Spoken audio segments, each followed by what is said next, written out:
Mare jalanange duga Sabtu 25 September, jani aturan ganjil genap di Pantai Sanur Denpasar, ajak Pantai Kuta Badung sagat subesu sudah ngeteken Gubernur Bali Iwayan Koster duga Serebo 6 Oktober. Biar sube mencabut, cuman matesin kapasitas parkir di objek wisata masih terus menjalan. Protokol kesehatan ane ketat tetap jalanange.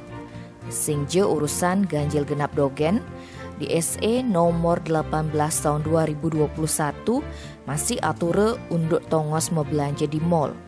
Dadi beroperasi sakewale maksimal 50% dogen nganti jam dase peteng.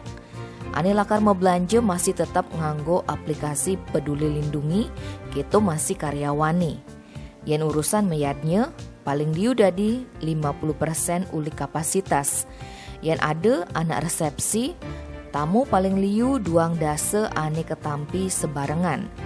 Laman menek pesawat harus ngedengang hasil antigen ane negatif H-1 ajak suweman mevaksin ping pindo. Atau hasil PCR negatif H-2 ane mareman dosis vaksin pertama. Bukti yang suba milu vaksinasi dadi edengang di aplikasi Peduli Lindungi. Tim Bali Express ngelaporang.